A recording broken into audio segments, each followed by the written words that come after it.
कल मैंने आपको उत्प्रेक्षा अलंकार पढ़ाया था। आज मैं चौथा अलंकार अतिशयोक्त अलंकार पढ़ाने जा रही हूँ।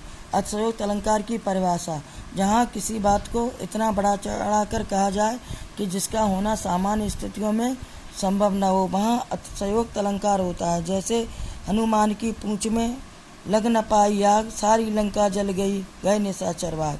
यहाँ हनुमान की पूंछ में अभी आग लगा भी नहीं पाए थे कि उससे पहले ही लंका का जल जाना दिखाया गया है। अतः यहाँ अतिशयोक्त अलंकार है। देख सुदामा की दीन दशा, करुणा करके करुणा निधि रोए, पानी परात को हाथ छुए, नैनन के जल सौ पग धोए। यहाँ आँखों के अनपेक्षित आंसुओं को अविरल धारा के रूप में प्रस्तुत किया गया, जिसके कारण सुदामा के पैर धोने के लिए अन्य जल की आवश्यकता नहीं पड़ी। अतः यहाँ अतिशयोक्त अलंकार है। और भी इसके उदाहरण है। देख लो साकेत नगरी है यही, स्वर्ग से मिलने गगन में जा रही। यहाँ साकेत नगरी की स्वर्ग जैसे गुणों से समानता बताई गई है, जो संभव नहीं है। अतः अतिशयोक्त अलंकार है। अगला है उदाहरण: प्राण छूटे प्रथमय, रिपके रघुनायक, सायक छूट न पाए। यहाँ युद्ध में श्री राम की धनुष से बाण छूटने से पहले ही शत्रु के प्राण निकल जाते हैं, जो संभव नहीं है। अतः अतिशयोक्त अलंकार है। आगे उदाहरण है: आगे नदियाँ पड़ी अपार, घोड़ा कैसे उतरे पार।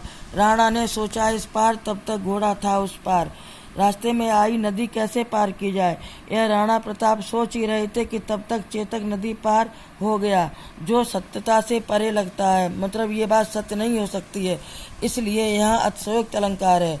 अगला अलंकार नंबर 5, मानवीकरण अलंकार। जहाँ जड़ पदार्थों पर मानवीय भावनाओं का आरोप होता है, वहाँ मानवीकरण अलंकार होता है। अर्थात जड़ वस्तु या प्रकृति को जीवंत मानव की तरह कार्य करते हुए दिखाया जाता है, तो मानवीकरण अलंकार होता है। जैसे दिवसा बसान का समय, मेघमय आसमान से उतर रही है, वह संध्या सुंदरी परी सी, धीरे धीरे धीरे। यहाँ संध्या को परी के रूप में प्रस्तुत किया गया है, इसलिए यहाँ मानवीकरण अलंकार है। उषा सुनहरे तीर बरसती, यह लक्ष्मी सी उदित हुई। यहाँ उषा को नायिका के रूप में प्रस्तुत करने से मानवीकरण अलंकार है। और भी उदाहरण जैसे: बीती विभावरी जागरी, अंबर पनघट में डुबो रही, तारा घट उषा नागरी। यहाँ उषा को नायिका के रूप में प्रस्तुत करने से मानवीकरण अलंकार है।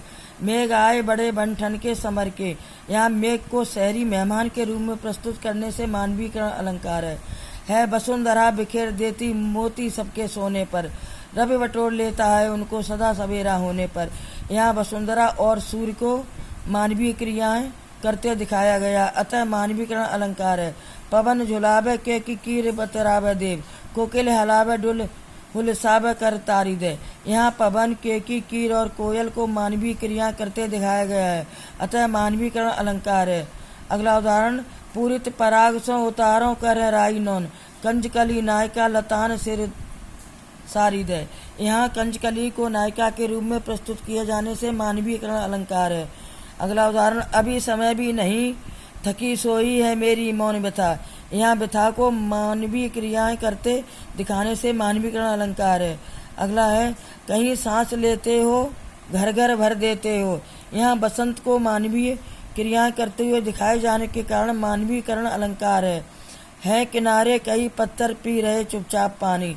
यहाँ पत्थरों को पानी पीने जैसी मानवीय क्रिया करते हुए दिखाया गया है, अतः मानवीकरण अलंकार है। इस सोते संसार बीच जगकर सजकर रजनी वाले, यहाँ रजनी रात को मानवीय क्रिया करते हुए दिखाया गया है, अतः मानवीकरण अलंकार है। यमक और श्लेष अलंकारों में अंतर: यमक अलंकार में एक शब्द एक से अधिक बार प्रस्तुत होता है और उनके अर्थ अलग अलग होते हैं, तो श्लेष